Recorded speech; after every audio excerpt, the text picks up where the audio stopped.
পেটের দায়ে মায়ের সঙ্গে ঢাকায় চলে গিয়েছিল ফরিদপুরের বড় কাজলী সরকারি প্রাথমিক বিদ্যালয়ের দুই শিক্ষার্থী, পঞ্চম শ্রেণীর কেয়া ও তৃতীয় শ্রেণীর আয়েশা। দারিদ্র্যের কারণে দুই বোনের স্কুল ছুটির খবর প্রকাশিত হয় জাতীয় দৈনিক জনবাণীতে।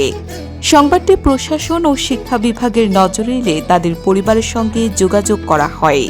এরপর অবশেষে নিজেদের প্রিয় বিদ্যালয়ে ফিরে এসেছে কেয়া, আয়েশা। আমি স্কুলে বসে কাঁদছিলাম, আমি যে সবাইকে ছেড়ে চলে যাব, খুশি লাগতেছে। রোববার স্কুলে ফিরতেই আনন্দে মেতে ওঠেন শিক্ষক ও সহপাঠীরা। প্রধান শিক্ষক মোহাম্মদ মিজান মুকুল বলেন, দুই বোনই ভালো ছাত্রী, তাদের ফিরে আসায় শিক্ষকরা সবচেয়ে বেশি আনন্দিত। উপজেলা প্রাথমিক শিক্ষা কর্মকর্তা মোহাম্মদ চুন্নু ফকির বলেন, দারিদ্র্যের কারণে কোনো শিশুর পড়াশোনা বন্ধ হওয়া কাম্য নয়, তাদের পড়াশোনা অব্যাহত রাখতে নজর রাখা হবে। কৃতজ্ঞতা জানাই জনবাণী পত্রিকাকে, আমরা কৃতজ্ঞ তাদের প্রতি। সংবাদটি প্রকাশের পর এটা ব্যাপক সাড়া পায়।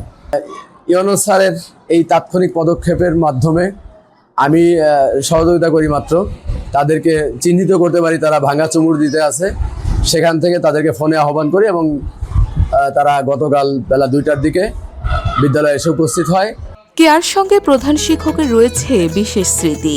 একবার মাত্র 10 টাকার একটি কানের দুল হারিয়ে কান্নায় ভেঙে পড়েছিল কেয়া, কারণ সেটি ছিল প্রিয় শিক্ষকের দেওয়া উপহার।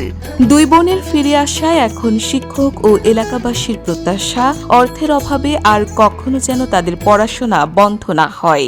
ঢাকা গেছিল, ঢাকাতে আইতেছে সাইডে প্যাট খাওয়া পড়া তেল সাবান 3টে সাইডে কিস্তি উঠাইছে। মনে করেন জবাবের জন্যই কিস্তি উঠাইছে। হ্যাঁ, এনে কিস্তি চালাবার পারে না, কিস্তি চালাবার পারে না, তাই নিয়ে গ্যাঞ্জাম বোর সাথে ঠুরামুড়ি লাগে। তারপরে মনে করেন যে গেছে ছেলে, এই বউ ছেলে মেয়ে 2-3টে নিয়ে এই বউ ঢাকা গেছে। কেয়া, আয়েশার ফিরে আসা যেন প্রমাণ করল প্রতিটি শিশুর শিক্ষা জীবন রক্ষায় সংবাদ মাধ্যম, প্রশাসন ও সমাজ একসঙ্গে এগিয়ে এলে পরিবর্তন সম্ভব।